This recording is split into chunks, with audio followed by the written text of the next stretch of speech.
Glórias a Deus. Nós vamos agora para a nossa mensagem. Nossa mensagem será uma exposição do livro de Gênesis, capítulo 18. Livro de Gênesis, capítulo 18. Gênesis, capítulo 18.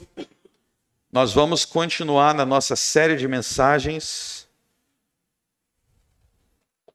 O título da nossa série de mensagens, nós começamos na semana passada, é As Vindas de Cristo em Juízo no Velho Testamento.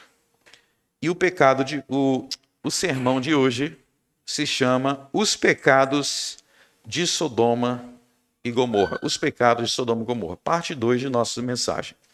Vamos lá, Gênesis capítulo 18, versos 17 a 21. E disse o Senhor: ocultarei eu a Abraão o que faço, visto que Abraão certamente virá a ser uma grande e poderosa nação, e nele serão benditas todas as nações da terra. Porque eu o tenho conhecido, e sei que ele há de ordenar a seus filhos e a sua casa depois dele, para que guardem o caminho do Senhor, para agir com justiça e juízo, para que o Senhor faça vir sobre Abraão o que acerca dele tem falado. Disse mais o Senhor: porquanto o clamor de Sodoma e Gomorra se tem multiplicado, e porquanto o seu pecado se tem agravado muito, descerei agora, e verei se com efeito tem praticado segundo o seu clamor, que é vindo até mim. E se não, sabê-lo-ei. Então viraram aqueles homens os rostos dali e foram-se para Sodoma, mas Abraão ficou ainda em pé diante da face do Senhor. Amém. Vamos conversar, vamos falar sobre este texto. Bom, como nós vimos na semana passada, este texto aqui, Gênesis 18, ele narra um dos mais importantes acontecimentos da história do mundo. Um dos mais importantes acontecimentos da história do mundo, que foi quando o Senhor Deus, o Criador dos céus e da terra, ele se revelou a Abraão. Ele se manifestou a pessoa de Abraão. Abraão foi um dos homens mais importantes que já existiram. O livro de Gênesis, que é o primeiro livro da Bíblia, ele dedica diversos capítulos para contar a história de Abraão. E diante disso, a gente precisa recapitular por que Abraão é importante. Por que Abraão é importante? Não precisam abrir, mas eu vou resumir aqui o conteúdo de diversos capítulos da Bíblia, o livro de Gênesis. Vocês podem chegar em casa e ler. Eu vou resumir. Mas vocês lembram que lá nos primeiros capítulos de Gênesis existiu um grande dilúvio, e esse grande dilúvio ele levou à extinção da maior parte da raça humana. A maior parte da raça humana foi destruída no grande dilúvio há muitos milênios atrás, há muitos séculos atrás. Aliás, um fato muito interessante é que todas as culturas do mundo elas têm histórias desse dilúvio. Todas as culturas do mundo têm histórias desse dilúvio. O dilúvio é um dos fatos da história humana mais bem documentado em todas as culturas que existem. Por exemplo, quando o pessoal que descobriu, os europeus que chegaram aqui no continente americano, eles constataram que os índios tinham histórias de que no passado havia um grande dilúvio que levou à destruição da raça humana. Quando se chega na África, os povos africanos. Quando se chega na Ásia, na China, todos os povos e culturas do mundo, vocês podem pesquisar isso, entra no Google e pesquisa. Tem nos seus relatos do passado que houve um grande dilúvio. Alguns detalhes mudam. Por que todos os povos têm essa história? Porque todos os povos que existem na Terra vêm de Noé.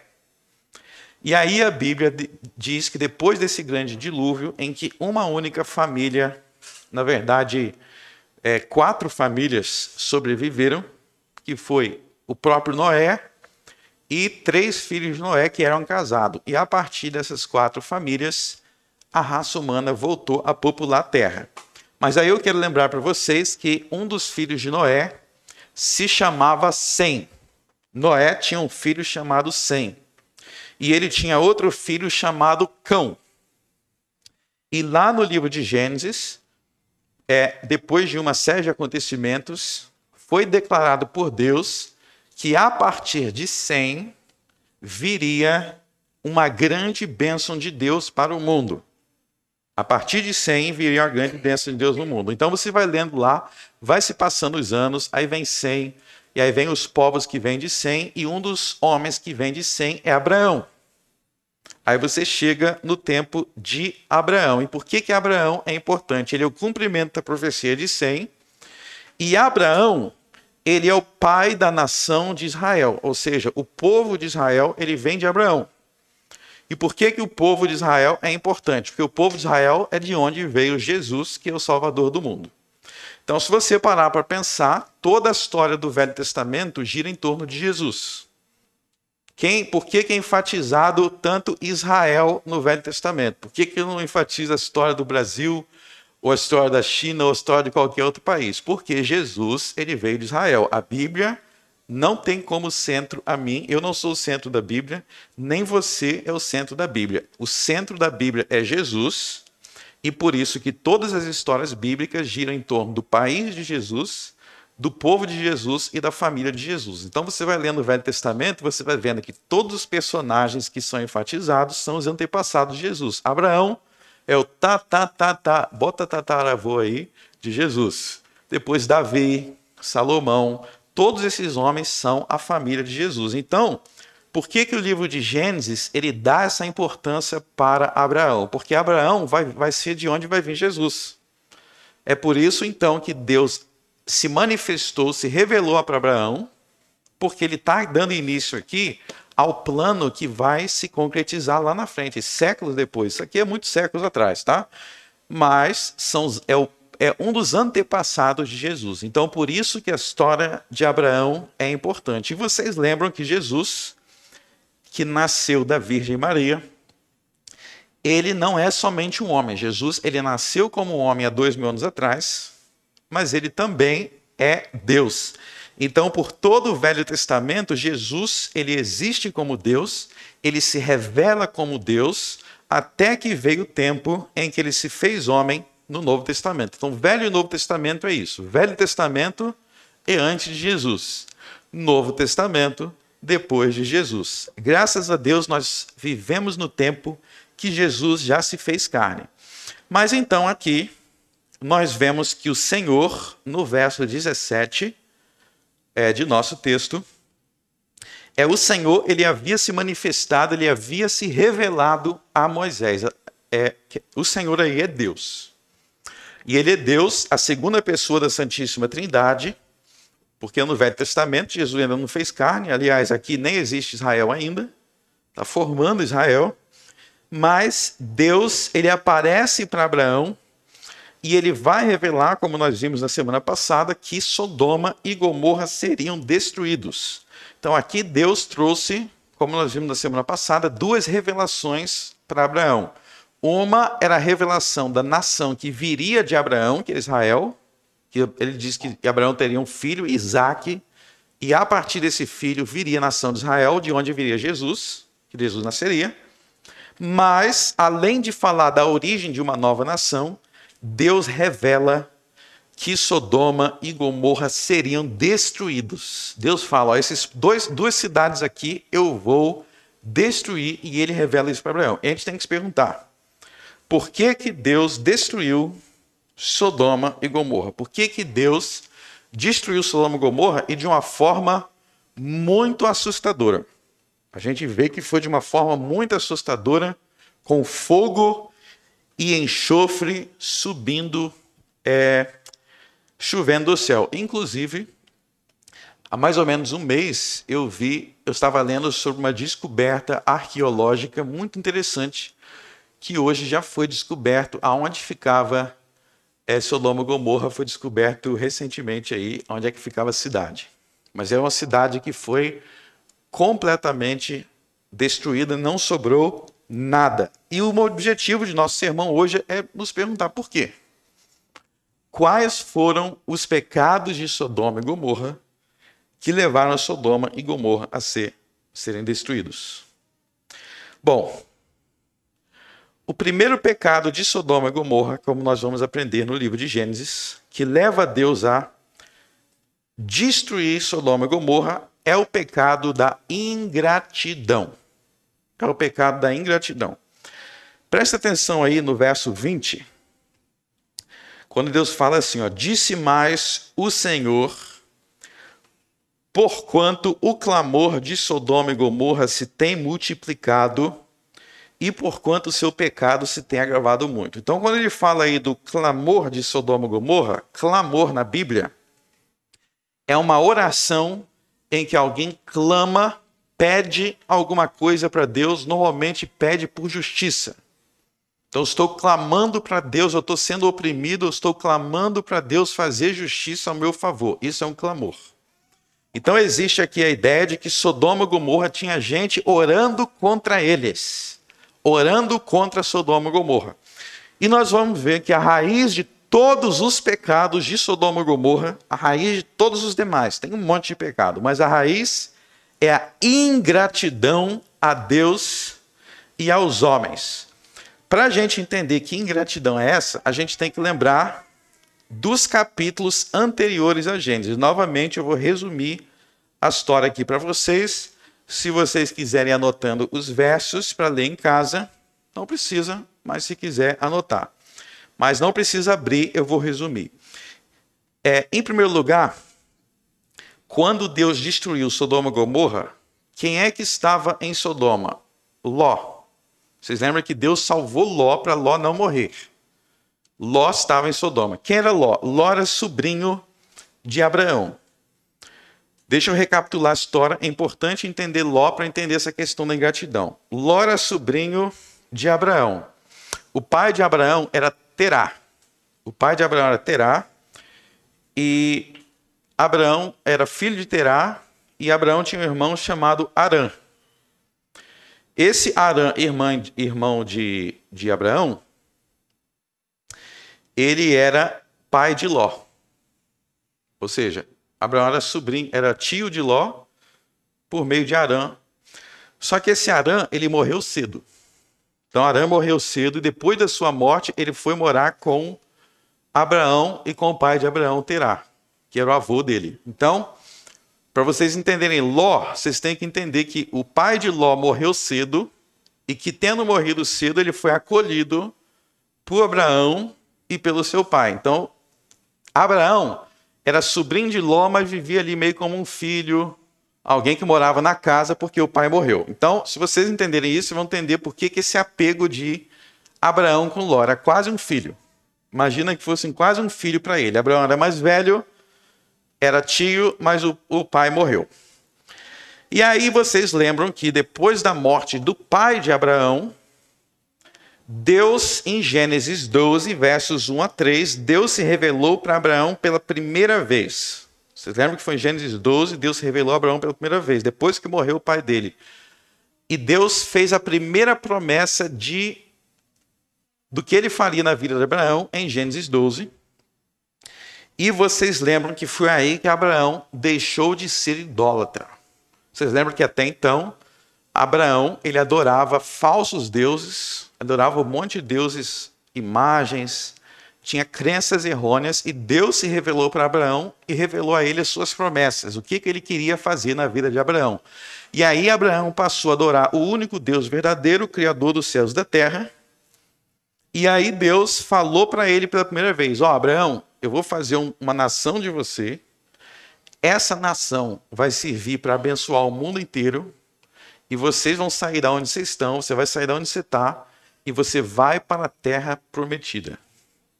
E aí saiu Abraão, saiu a esposa de Abraão, que era Sara, e Abraão levou junto Ló.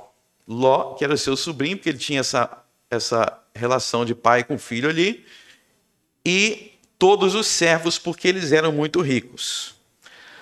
Até que, no capítulo 13, pode voltar no capítulo 13, eles estavam nessa viagem, eles estavam nessa jornada para a terra prometida, que era a terra em que Deus construiria a nação de Israel. E aí lá no capítulo 13 existiu um problema entre Abraão e Ló. Qual foi o problema entre Abraão e Ló? Vamos ler lá. Eles tinham muitas riquezas, eles tinham muito gado e estava tendo um pouco de atrito, porque tanto gado não cabia mais. Aí eles falaram assim, nós vamos ter que se dividir. Gênesis 13, verso 9. Abraão disse assim, quer dizer, verso 8. E disse Abraão a Ló, ora, não haja contenda entre mim e ti, e entre os meus pastores e os teus pastores, porque somos irmãos. Não está toda a terra diante de ti? Eia, pois, aparta-te de mim, e se escolheres a esquerda, irei para a direita, se direita escolheres, eu irei para a esquerda. E levantou Ló os seus olhos, e viu toda a campina do Jordão, que era toda regada, antes do Senhor ter destruído Sodoma e Gomorra, e era como o jardim do Senhor, como a terra do Egito, quando se entra em Zoar. Então Ló escolheu para si toda a campina do Jordão, e partiu Ló para o oriente e apartou-se um do outro. Habitou Abraão na terra de Canaã, e Ló habitou nas cidades da campina, e armou as suas tendas até Sodoma. Ora, eram maus os homens de Sodoma, e grandes pecadores contra o Senhor. Então veja que aí eles tiveram essa divergência. Aí Abraão falou, Ló, onde é que você quer ir? Aí Ló falou, Ló olhou assim, ele falou, olha só que lugar lindo. Olha só que lugar maravilhoso, Sodoma, uma cidade linda, maravilhosa, muito bela. E olha só um detalhe, no verso 10 é dito que Sodoma e Gomorra era como o jardim do Senhor. O que era o jardim do Senhor no livro de Gênesis? Era o Éden, o jardim do Éden, ou seja, Sodoma tinha uma aparência paradisíaca, parecia um paraíso. Vocês já foram em algum lugar que parece um paraíso? Eu já. Já teve lugar que eu já fui que eu falo, esse lugar aqui parece o Éden. Então, a ideia de que é muito belo, é muito bonito, né? É um lugar muito bonito. Então, Sodoma, Ló viu, olhou para a vista, que lugar bonito. É para lá que eu vou armar minhas tendas. Só que aí tem um porém. Verso 13. Eram maus os homens de Sodoma e grandes pecadores contra o Senhor. Ele não se preocupou com isso. Ele não olhou para isso. Ele viu que era um lugar muito bonito. E olha só, o Egito, ele menciona o Egito também era muito bonito, né? Paradisíaco. Paradisíaco. Então havia os dois lugares que são destruídos no Pentateuco se pareciam com o jardim do Éden. Bom, então foi aí que Ló, vocês entenderam que Ló se mudou para Sodoma. Por que ele se mudou? E aí, no capítulo 14, mudem para o capítulo 14, nós estamos fazendo a viagem pela Bíblia aqui. No capítulo 14, vai ter o primeiro problema em Sodoma. Sodoma vai entrar em guerra. Vamos ler sobre essa guerra.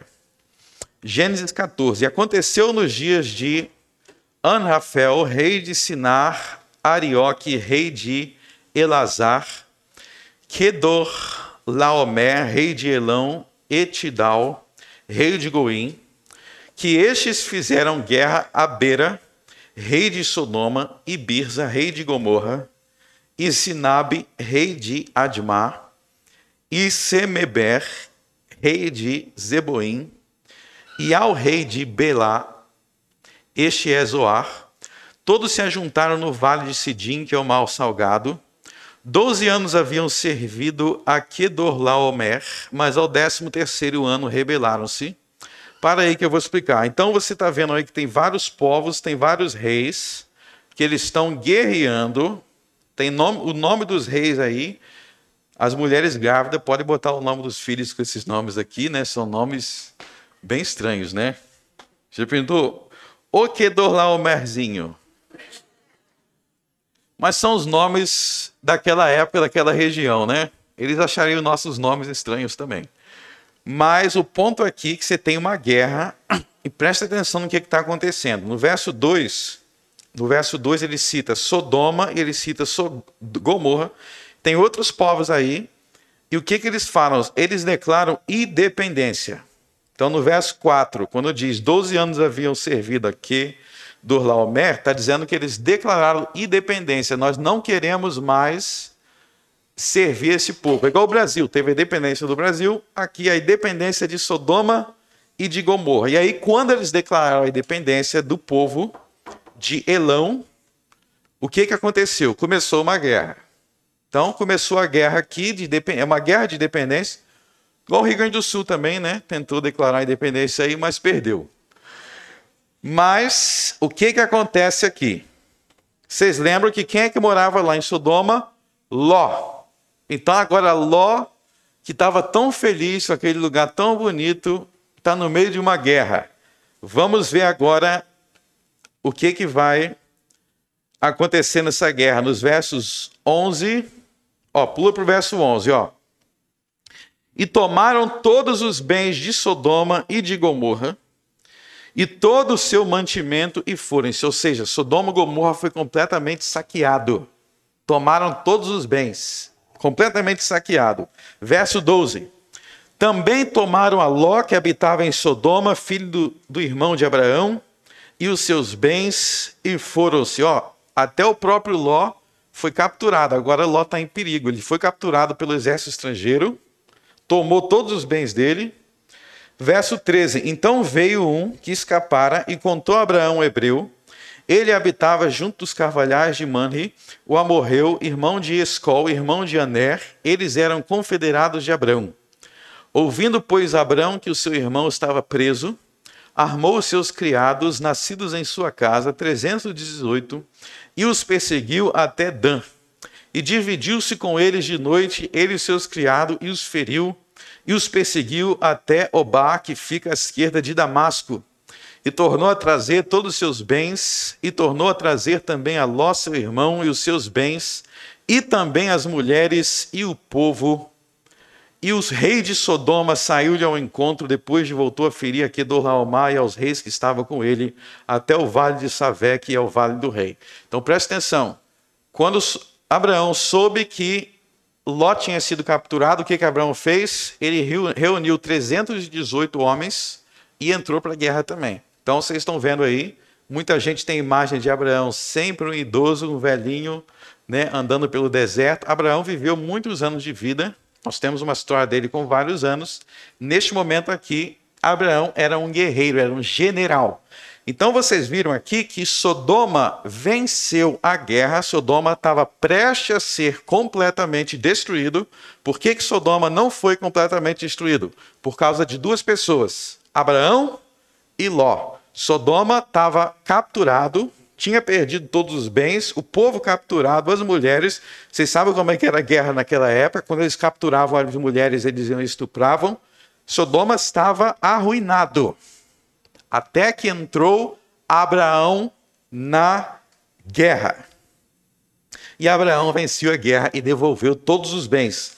Por que é importante entender este pano de fundo para entender os pecados de Sodoma? Essa história que eu acabei de contar é muito importante para entender os pecados de Sodoma. Volte lá para Gênesis 18. Em primeiro lugar, porque isso demonstra a grande ingratidão de Sodoma contra Abraão e Ló. Porque vocês lembram que os sodomitas, lá no capítulo 19, o que eles começam a fazer? Eles oprimem e perseguem a Ló. Eles oprimem e perseguem a Ló porque Ló era justo. Mas como é que eles poderiam perseguir a Ló se Ló era o motivo deles não terem sido destruídos? Então vocês observam que ao perseguir a Ló de forma agressiva, violenta, nós vamos aprofundar isso na outra semana, eles estavam sendo extremamente ingratos, porque aquele homem tinha sido o motivo da nação inteira não ser destruída, da nação inteira ser salva. Deus usou Abraão e ele usou Ló. E anos mais tarde, eles vão perseguir a Ló. Esse é o pecado da ingratidão. Ingratidão a Ló e ingratidão a Abraão, que era o tio de Ló. Mas não era um pecado somente de ingratidão a homens. Era um pecado de ingratidão a Deus. Não precisa abrir, mas vocês... Lá no capítulo 14, nós lemos que quando Abraão venceu a guerra, que ele protegeu aquele povo de ser destruído, que sofreu ataque, Abraão agradeceu a Deus. Então, para pensar que Sodoma e Gomorra, ao longo de diversos anos, ao longo de muito tempo, eles tiveram no meio deles o testemunho de Abraão e Ló sobre o Deus verdadeiro e sobre a justiça que eles deveriam seguir. Então não era somente um ato de ingratidão a Abraão e Ló, mas era ingratidão ao Deus de Abraão e de Ló, que havia dado aquele livramento. E aqui, meus irmãos, eu quero refletir o que a Bíblia ensina sobre gratidão e ingratidão. Ingratidão a Deus, ingratidão aos homens, ingratidão a Abraão e a Ló, ingratidão ao Deus que havia dado aquela vitória. Abram em 1 Tessalonicenses capítulo 5.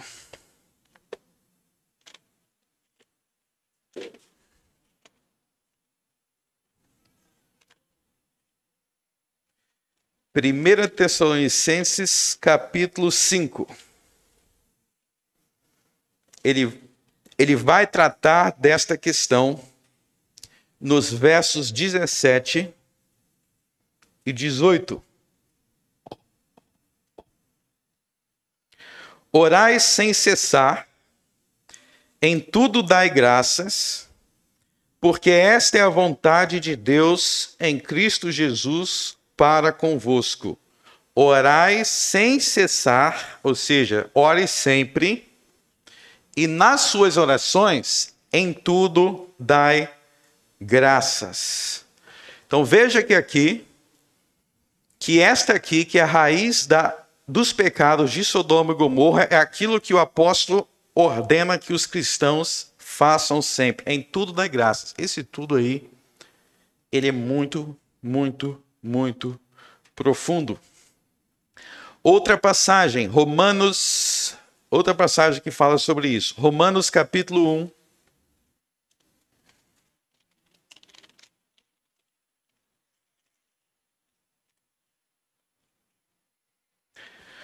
Romanos capítulo 1.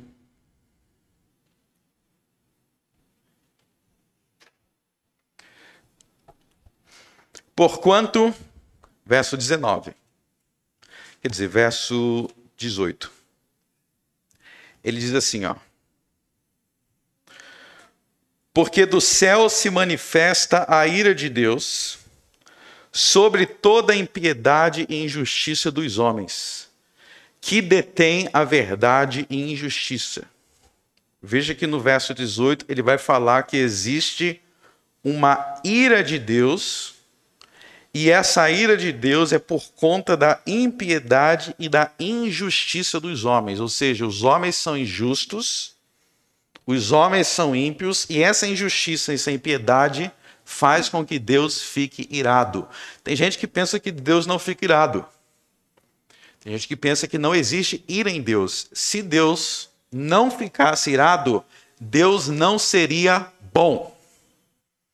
A ira de Deus é porque Deus é bom.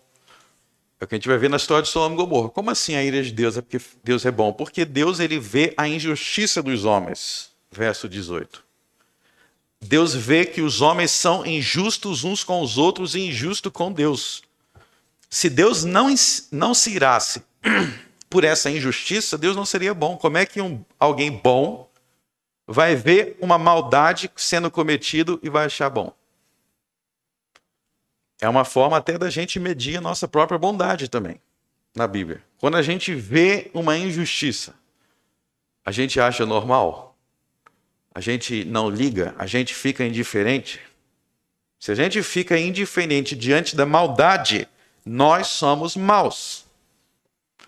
Eu vi uma senhora aqui, uma idosa, sendo assaltada. O que você achou? Nada. Seu coração é podre, então. Um coração podre de ruim. É quando vê algo de mal e não se importa. Deus não é assim.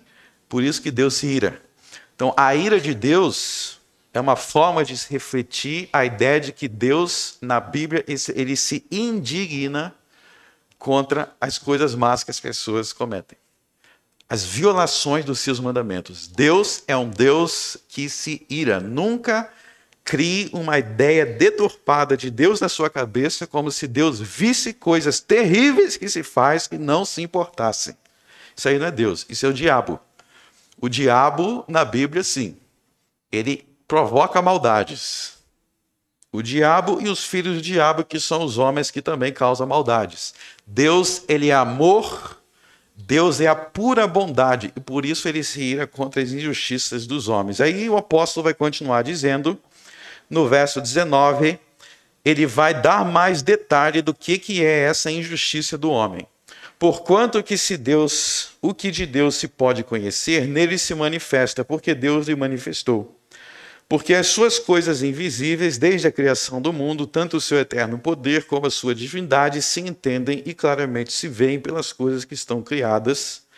Então aí ele está falando que a divindade de Deus, embora Deus seja por natureza invisível, Deus é por natureza indivisível, as suas coisas invisíveis, ele diz no verso 20, se veem pelas coisas que estão criadas. Nós falamos um pouco sobre isso na semana passada.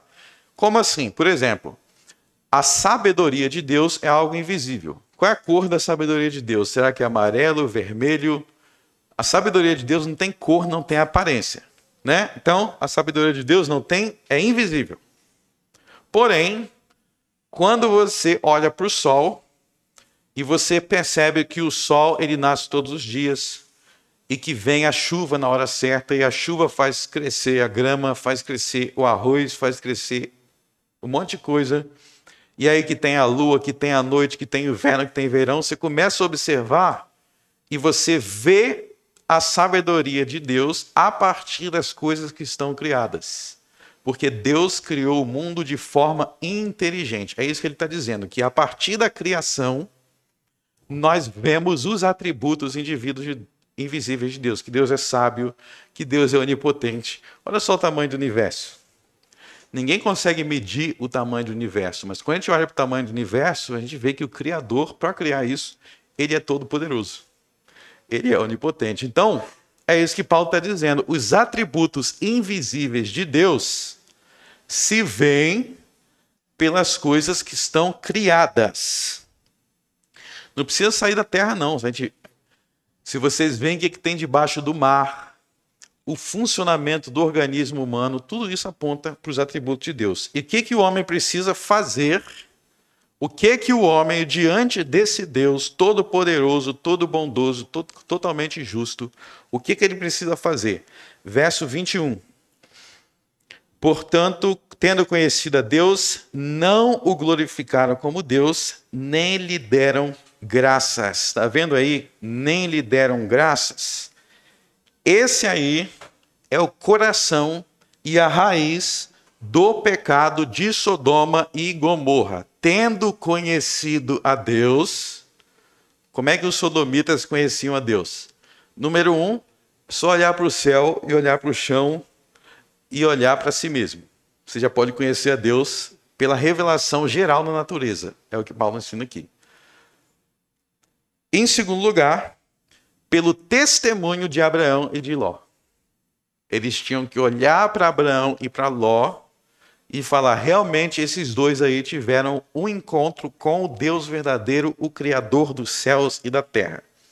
Tendo conhecido a Deus, os sodomitas não o glorificaram como Deus, nem lhe deram graças. Ou seja, nós temos o dever e a obrigação de sermos gratos a Deus. Não só sermos gratos, mas verbalizarmos a nossa gratidão. Isso que é um culto. O que a gente faz na igreja? A gente pode resumir o que a gente faz na igreja em uma frase só. Gratidão a Deus. Agradecer a Deus. Graças a Deus. E aí eu quero dar um aviso para vocês.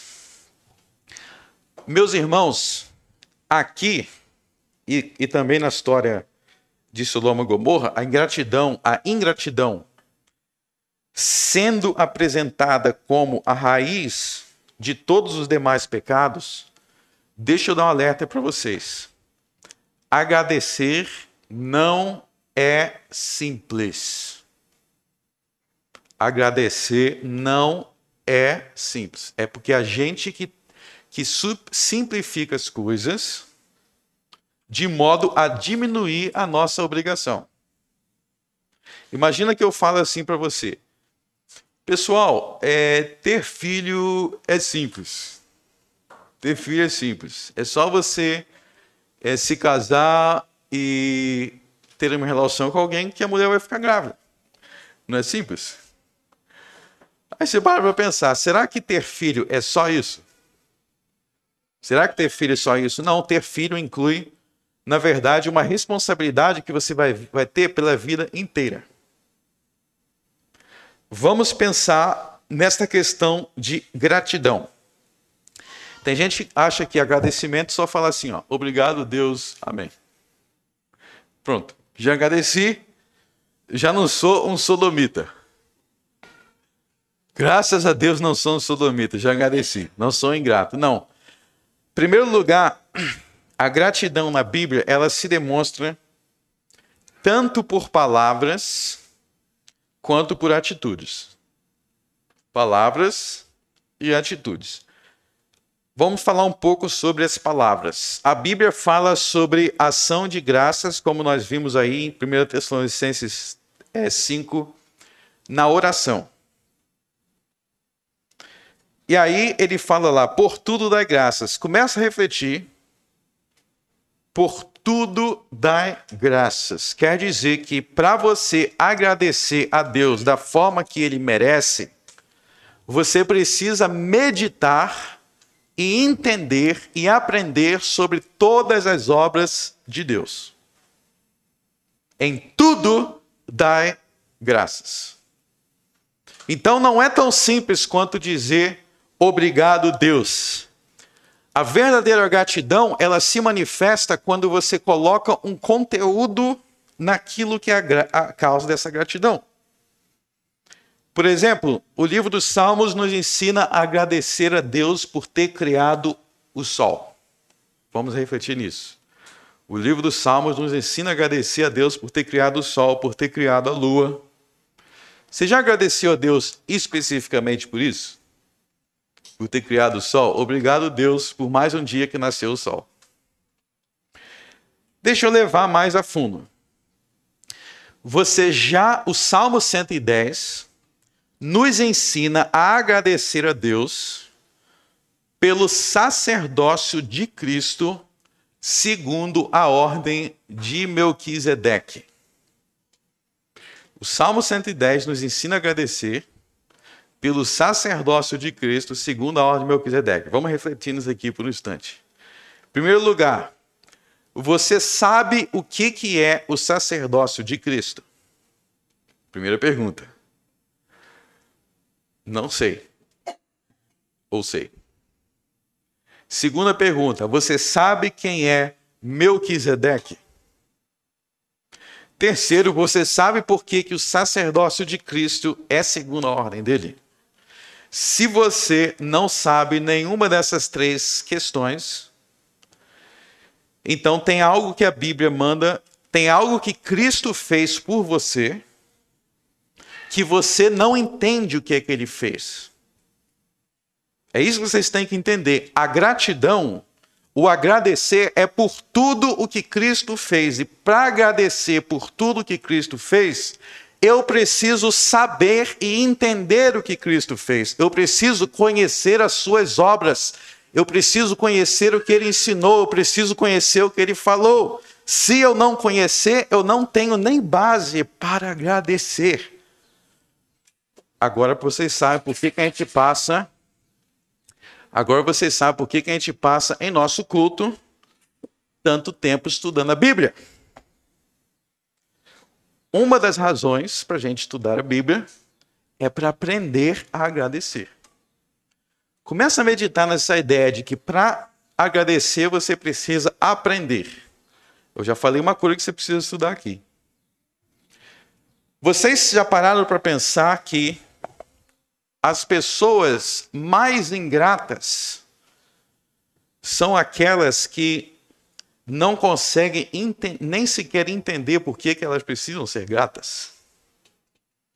Para você ser verdadeiramente grato a Deus, você precisa aprender o que é que Deus fez por nós por meio de Cristo. Você precisa conhecer a obra de Cristo. Teve uma vez, em nossa reunião de oração aqui na igreja, a gente tinha reunião de oração antigamente, quinta-feira, ela vai voltar. Eu me lembro que eu passei uma vez a reunião de oração inteira, cerca de meia hora da oração, só agradecendo a Deus pela Bíblia. Tem uma Bíblia aqui. E eu agradeci a Deus. Deus, meu obrigado. Eu citava os autores. Deus, meu obrigado por Moisés, obrigado por Abraão, obrigado pelos 12 apóstolos, obrigado pelos profetas. Precisa agradecer por isso? Claro, é uma das principais coisas pelas quais você precisa agradecer, porque a Bíblia é o livro de Jesus, é através da Bíblia que a gente conhece Jesus.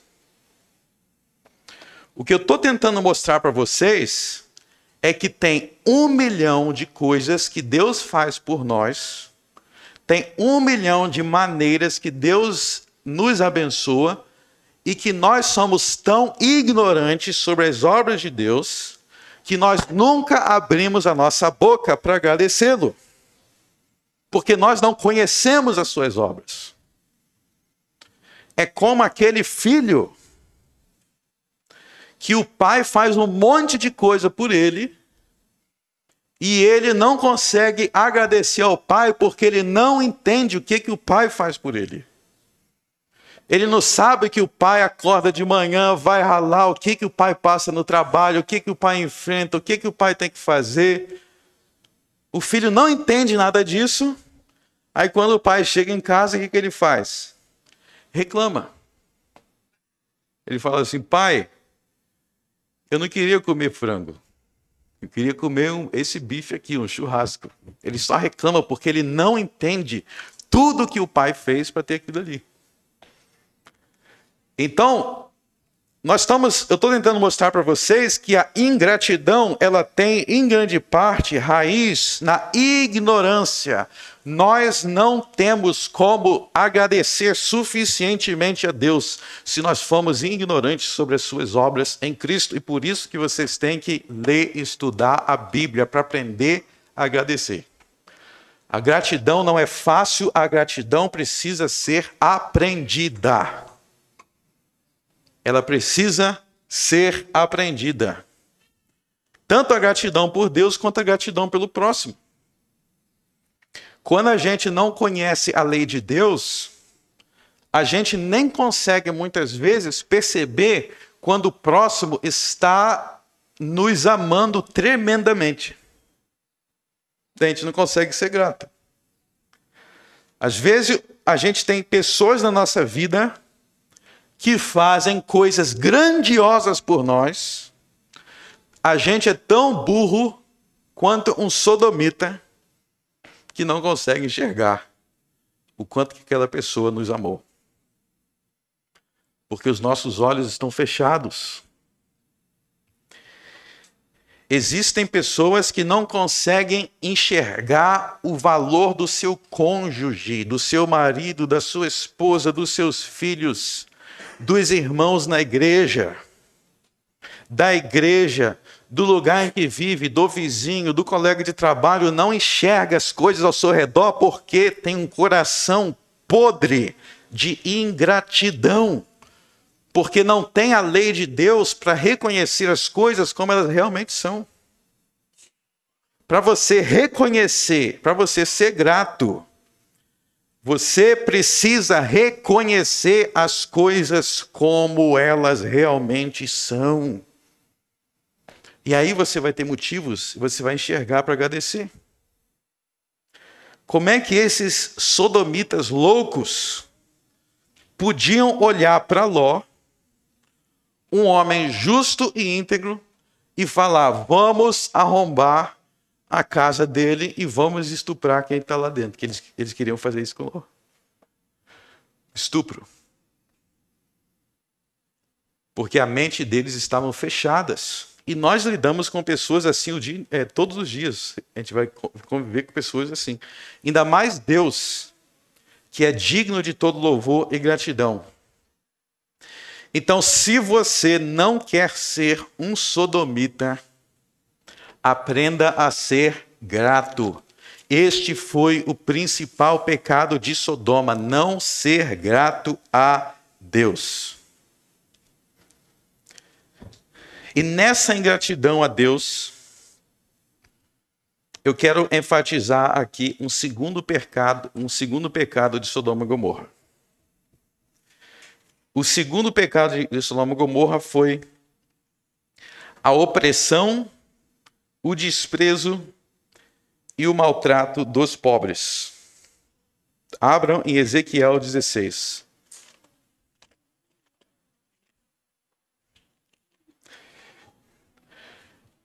Graças a Deus por Ezequiel. Agradeça aí por Ezequiel no seu coração, porque foi um profeta que Deus mandou da descendência de Abraão para quebrar o coração, os nossos corações de pecador. Ezequiel 16, vamos ler sobre um outro aspecto de pecado de Sodoma e Gomorra. Ezequiel 16, verso 49.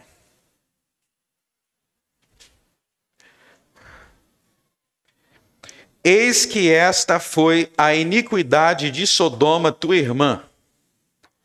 Soberba, vai falar os pecados agora, Soberba, fartura de pão e abundância de ociosidade teve ela, suas filhas, mas nunca fortaleceu a mão do pobre e do necessitado. E se ensoberbeceram e fizeram abominações diante de mim. Portanto, vendo eu isto, as tirei dali. Então você vê aí a opressão, o desprezo e o maltrato dos pobres. Então vocês lembram que lá em Gênesis 18 existiu um clamor contra Sodoma e Gomorra. De quem era esse clamor? Era das vítimas, dos pobres e dos necessitados que os sodomitas oprimiam. Ele enfatiza aqui, que eles tiveram fartura de pão e abundância de ociosidade, mas nunca fortaleceu a mão do pobre e do necessitado. Deixa eu dizer para vocês, irmãos, é pecado não se importar com os necessitados. É pecado não se importar com os necessitados. Eu quero ler algumas passagens bíblicas que falam sobre isso. Tiago, capítulo 2. Tiago, capítulo 2. Olha só o que Tiago diz sobre a igreja. Ele vai falar agora sobre a igreja. Apóstolo Tiago, um dos 12 apóstolos de Jesus. Ele diz assim, Tiago 2, versos 2 a 4. Porque se no vosso ajuntamento entrar algum homem com anel de ouro no dedo, com trajes preciosos, e entrar também algum pobre com sórdido traje, e atentardes para o que traz o traje precioso, e lhe disserdes: assenta-te aqui tu no lugar de honra, e disseres ao pobre: tu fica aí em pé, ou assenta-te abaixo do meu estrado. Porventura não fizestes distinção entre vós mesmos, e não vos fizeste juízo de mau pensamento. O que Tiago está falando aí? Se entrar na igreja, a gente está aqui na igreja, né? Ou entrou um rico, anel de ouro, cheio de vestes preciosas. Entrou um pobre. Aí o rico fala assim, ó, vem aqui, meu irmão. Vem aqui, senta aqui na frente, ó. Bota até uma cadeira para ele aqui, ó. Vai ficar aqui do lado do pastor. Aí Tiago está falando, ó. Entrou um pobre. Não, você fica em pé aí, de preferência lá no fundo. Nada contra quem está no fundo, tá? Mas fiquem você aí, não tem nem cadeira para você. Não tem nem cadeira. Aí ele é desprezado na igreja. Então, desprezo dos pobres na igreja, um pecado grave. Agora pulem para o verso 14. Meus irmãos, que aproveita se alguém disser que tem fé e não tiver as obras. Porventura, essa fé pode salvá-lo? E se o irmão ou irmã estiverem nus e tiverem falta de mantimento cotidiano, e algum de vós lhes disser, ide em paz, aquentai-vos e fartai-vos, e não lhes derdes as coisas necessárias para o corpo, que proveito virá daí? Assim também a fé, se não tiver as obras, é morta em si mesmo. Então, chegou um irmão em Cristo Jesus, estou passando fome, estou nu, estou passando necessidade, a situação. Aí a gente vira para ele assim, meu irmão, Deus te abençoe, vamos fazer uma oração aqui, e ele vai te abençoar, tchau, amém. Parece bonito, né? Tiago está falando que está errado. Ó, ide em paz. Está errado. E se não lhe deres as coisas necessárias, que proveito virá daí? Ou seja, o cristianismo não é só palavras, são atitudes concretas para ajudar aquela pessoa. Estão vendo como é claro? Então, um dos pecados de Sodoma e Gomorra que a gente viu aí é que eles eram muito ricos, mas oprimiam aos necessitados. E aí eu quero fazer a seguinte observação, tá? Vocês sabem que aqui na igreja a gente ajuda duas instituições, a gente ajuda o Lar Comé, nossa igreja ajuda o Lar Comé, que são os órfãos, que Tiago menciona os órfãos aí em verso 27 do capítulo 1, e a gente ajuda o Lar, eu acho que é Lar São Vicente, o nome, né? Que é os idosos. Então aqui a gente faz doações para os idosos e a gente faz doações para os órfãos. E além disso, a nossa igreja ajuda diversas pessoas que passam por necessidade financeira, pobreza. Muitos de vocês aqui são testemunhas que nunca existiu alguém nesta igreja que passou por necessidade, procurou a igreja e a igreja fez isso daí do verso 15. Todo mundo aqui que já passou por algum tipo de dificuldade e falou para a gente, que a gente não tem como saber se não falar, sempre foi ajudado. Mas aí eu quero chamar atenção para a maneira que a Bíblia ensina que nós temos, uma das maneiras que a Bíblia ensina que nós temos de nos livrar desse pecado de Sodoma e Gomorra. A gente está aqui não é só para acusar Sodoma e Gomorra, a gente não quer seguir os mesmos pecados, tá? Então, em primeiro lugar, sempre quando você receber o seu salário, receber o seu ganho, primeira coisa que você tem que lembrar é que nem todo aquele dinheiro tem que pertencer a você. A Bíblia ensina que quando você recebe, e todo o dinheiro que você recebe, se você ficar só para você, isso tem um nome na Bíblia que é pecado, e isso faz parte dos pecados de Sodoma e Gomorra. Como assim? Se eu trabalhei, por que eu não posso ficar 100% no meu bolso para eu comprar o que eu quero. Não pode ficar 100% no seu bolso, porque existe o que nós estamos aprendendo aqui, algo chamado gratidão. Vamos voltar para o tema gratidão e mostrar como que se relaciona a isso. Em Deuteronômio 8, não precisa abrir, mas vamos pensar. Em Deuteronômio 8, Deus ele falou com o povo de Israel assim. Deuteronômio 8 vem aquela famosa passagem, nem só de pão vive o homem, mas de toda... nem só de pão vive o homem, mas de toda palavra que procede da boca de Deus. Nesta passagem, Deus explicou assim, ó, Israel, vocês estavam andando aqui no deserto, agora eu vou cumprir a promessa que eu fiz para Abraão há muitos séculos atrás, eu vou colocar vocês no país de vocês. Quando vocês entrarem no país de vocês, na terra de vocês, estou explicando aqui mastigadinho, mas lê Deuteronômio 8 quando chegar em casa, tá? Quando vocês chegarem no país de vocês, vocês não têm que ser igual a esses povos que eu já destruí. Aí Deus fala, vocês não têm que ser igual ao Egito, que escravizava vocês. Vocês não têm que ser igual aos cananeus, que eu estou destruindo aqui. Vocês não têm que ser como Sodoma e Gomorra, que eu já destruí. Esses países que eu destruí, resumidamente, que Deus explica lá em Deuteronômio, esses países que eu destruí, é para vocês servir de exemplo o tipo de coisas que não me agrada. Então, Deus não se agrada de povos ingratos, de povos que maltratam e oprimem e humilham os necessitados. Aí Deus vai falar, em primeiro lugar, quando você entrar lá e você começar a trabalhar, vocês vão trabalhar, vocês vão ganhar o dinheiro de vocês, vocês vão construir casas, vai ser umas casas bonitas, eu vou dar umas casas bonitas para vocês. Deus vai falando. Vocês vão ter dinheiro no bolso. Só que vocês têm que lembrar, Deus no número 8, que quem faz você trabalhar, quem dá comida, quem dá o pão de cada dia, sou eu, Deus.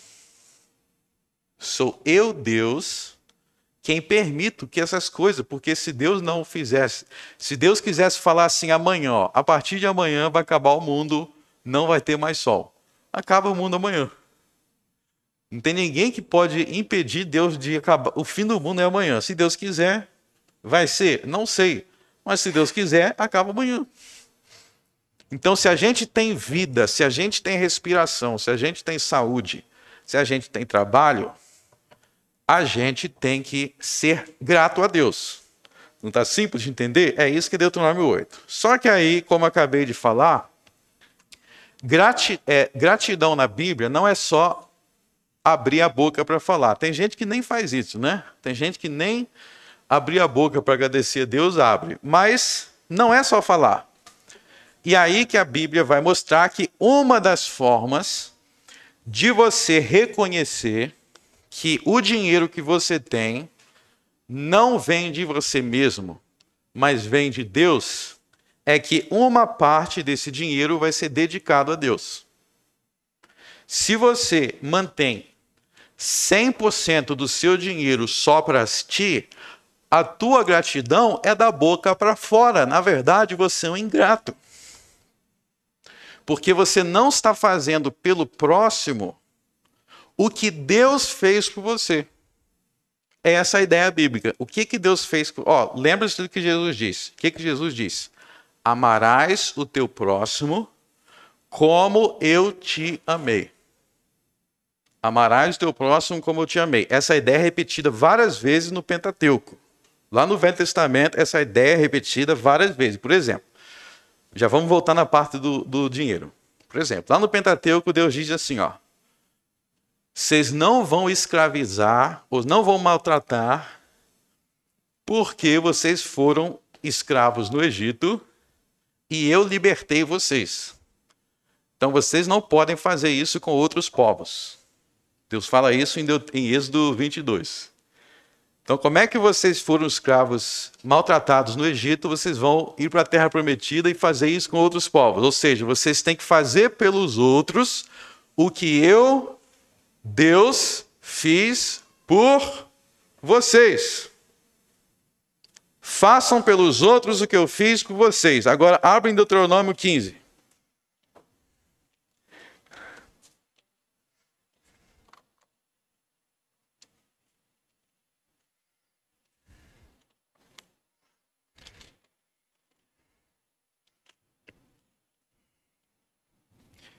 Deuteronômio 15.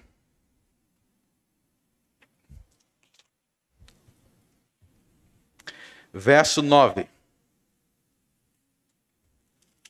Na verdade, verso 7.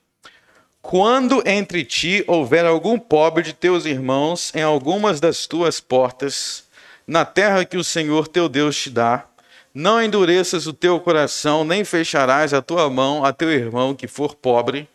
Antes lhe abrirás toda a tua mão e livremente lhe emprestarás o que lhe falta, quanto baste para sua necessidade. Verso 10. Livremente lhe darás o que o teu coração não seja maligno, quando lhe deres, pois por esta causa te abençoarás o Senhor teu Deus em toda a tua obra e em tudo que puseres a tua mão. Verso 15. E lembrar-te-ás de que fostes servos na terra do Egito, e de que o Senhor teu Deus te resgatou, por isso hoje te ordeno. Para aí. Então, tá vendo? Ele está mandando lembrar. Olha só o que eu, Deus, fiz por vocês quando vocês eram escravos. Agora, quando vocês tiverem dinheiro, vocês também vão fazer isso pelos outros, ajudando as pessoas. O que disse Jesus? Amarás ao teu próximo como eu vos amei. Ou seja, aquilo que Deus faz por nós, nós procuramos fazer pelas outras pessoas. Então, Deus abriu os nossos olhos para enxergarmos o Evangelho. O que a gente faz pelo nosso próximo? A gente fala do Evangelho também, a gente fala de Jesus também, porque a gente tem Jesus, a gente ama o nosso próximo, que é falar de Jesus para o outro. Deus colocou o dinheiro no meu bolso para eu não passar necessidade, para eu ter dinheiro para pagar meu aluguel, para eu ter dinheiro para comer, para ter dinheiro para beber. O que eu faço? Eu reservo uma parte do meu dinheiro para ajudar o meu próximo. E é isso o que a Bíblia vai tratar como a finalidade do chamado dízimo. A Bíblia fala sobre dízimo. Muitas pessoas não entendem o que é dízimo na Bíblia, mas se não houver dízimo, a gente vai ser julgado por Deus porque nós vamos desprezar os pobres. Então, o que é dízimo? Vou explicar aqui rapidamente na Bíblia. Dízimo significa décima parte. Décima parte. Então, a ideia na Bíblia é que a décima parte dos seus lucros, o seu trabalho, 10%, não pertencem a você, nem pertencem a mim, nem pertencem a essa igreja. Ela pertence, em primeiro lugar, a Deus.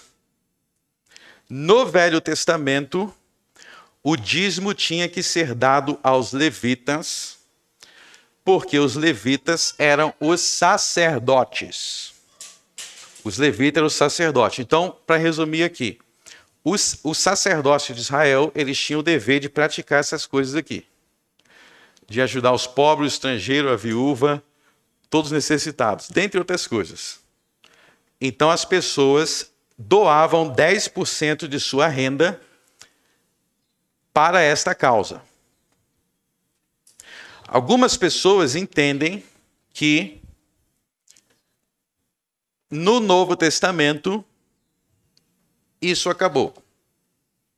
E no Novo Testamento essa obrigação não existe mais de eu separar 10% da minha renda para essas coisas. O problema é que Hebreus capítulo 7 nega isso.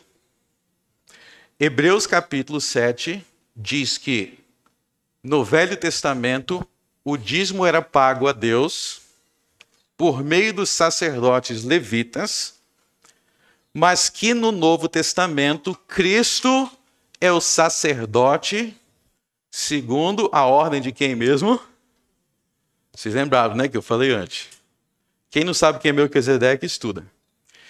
E que o dízimo tem que ser pago a Jesus, porque Jesus é o sacerdote. Hebreus capítulo 7.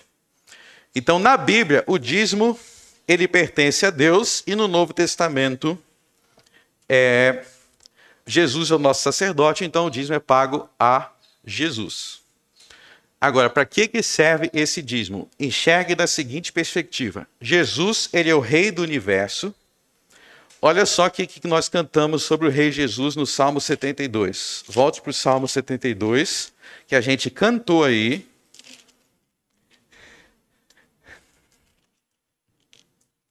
Salmo 72 é uma música sobre Jesus. Olha, uma das coisas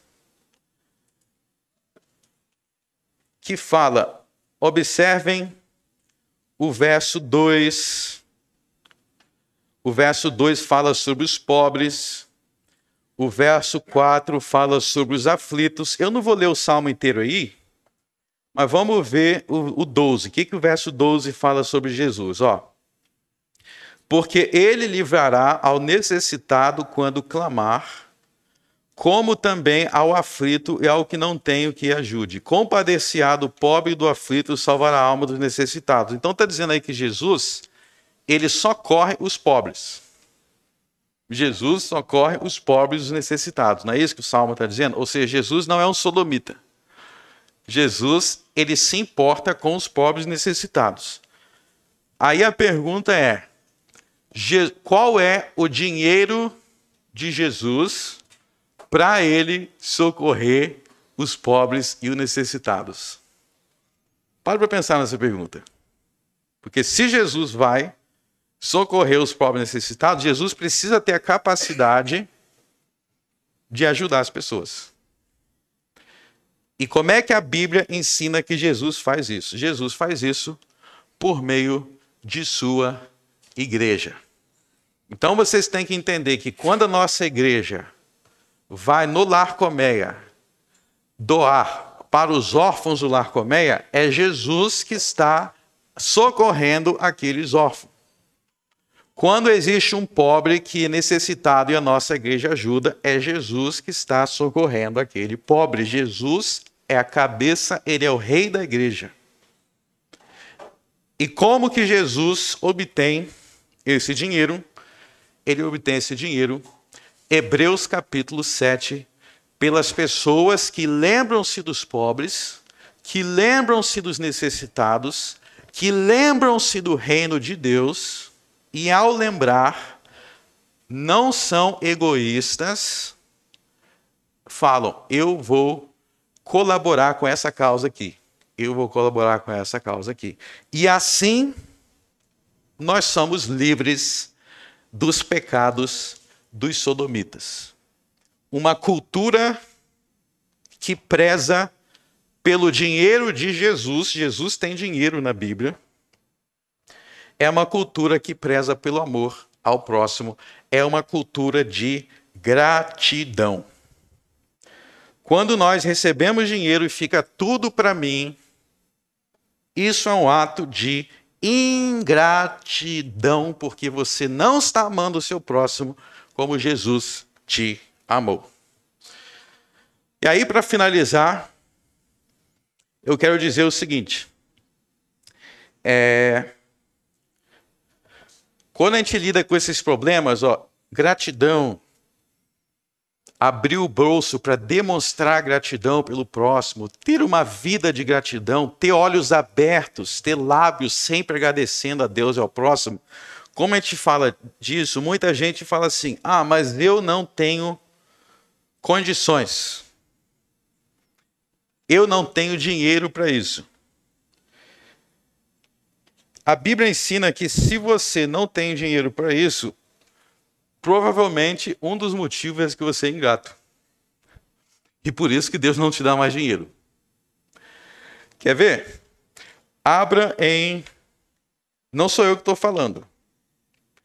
Mas abra em Provérbios capítulo...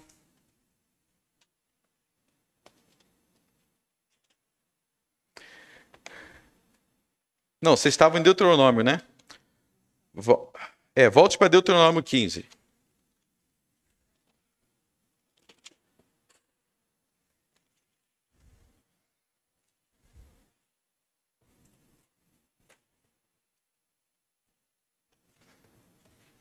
Deuteronômio 15, 10, aquela passagem que a gente leu.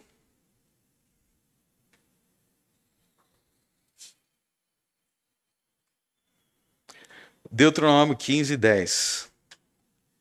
Livremente lhe darás e que teu coração não seja maligno quando lhe deres. Ou seja, quando for para dar, não tem um coração maligno. Olha só que pesado. Deus diz que é coração maligno egoísta, né? Agora, olha só a promessa. Pois por esta causa te abençoará o Senhor teu Deus em toda a tua obra, em tudo quanto puseste a mão. Ou seja, não fica com medo de ajudar ninguém, não. Porque quando você ajudar, eu vou te abençoar. Não fica com medo, achando que não vai ter. Na verdade, você não está sendo abençoado porque você não, seu coração está maligno. Está vendo o que Deus está falando? Esse coração maligno é que faz com que eu não te abençoe. Provérbios capítulo 19, verso 17.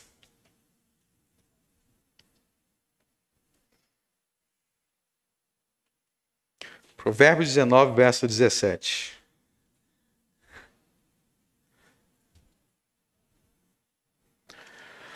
Ao Senhor empresta o que se compadece do pobre, e ele lhe pagará o seu benefício. Olha só, ao Senhor empresta, ele vai pagar. Então, por que é que nós temos medo? Por que a gente fica agarrado a todo o nosso dinheiro como se fôssemos sodomitas, que não tem liberalidade, que não tem generosidade, que não lembra da igreja de Deus, que não lembra dos necessitados, que não lembra das necessidades da igreja? Porque nós não cremos nesta palavra de verdade. Nós, no fundo, no coração, nós ficamos achando que eu tenho que me agarrar, porque se eu desprender, Deus não vai abençoar tanto assim. Mas a verdade é que enquanto nós não aprendermos a sermos liberais e desprendidos, nós não vamos aprender o que é emprestar para Deus. Emprestar para Deus. Olha só que palavra que Deus usa, incrível, de incentivo. Meus irmãos, não sejam assim. Não sejam sodomitas. Aprenda a amar o teu próximo como Deus te amou. Aprenda a reconhecer o sacerdócio de Cristo. Aprendam o que disse Hebreus, que Abraão, na pessoa, que Levi e Abraão, verdadeiramente pagaram dízimos a Cristo, na pessoa de Melquisedeque. Abraão era generoso. Nós vamos ver aqui nas próximas semanas que Abraão e Jó eram extremamente hospitaleiros. E foi uma das razões pelas quais eles não foram destruídos. Vamos nos arrepender dos pecados de Sodoma e Gomorra. Porque se nós compactuarmos com essa geração perversa, essa geração egoísta, essa geração ingrata, no meio do qual vivemos, Deus não vai nos livrar como ele livrou Ló. Olha só que mensagem. Se vocês vivem no meio de Sodoma, seja diferente de Sodoma, porque Deus manda anjos para te livrar lá. A importância de aprender os pecados de Sodoma é para que a gente não incorra nos mesmos juízos, não sofra as mesmas consequências. Arrependam-se e vivam. Deus seja louvado, vamos orar. Altíssimo Deus, graças te damos por Jesus Cristo e por esta palavra, que nós venhamos aprender a sermos generosos, que nós venhamos aprender a lembrar do reino de Cristo e da sua igreja, dos órfãos, das viúvas e dos pobres e dos necessitados, que nós venhamos ser como Abraão, generosos e hospitaleiros, e cheios de gratidão, para que as bênçãos de Abraão cheguem até nós, os gentios, por meio da fé. No nome de Cristo eu oro. Amém.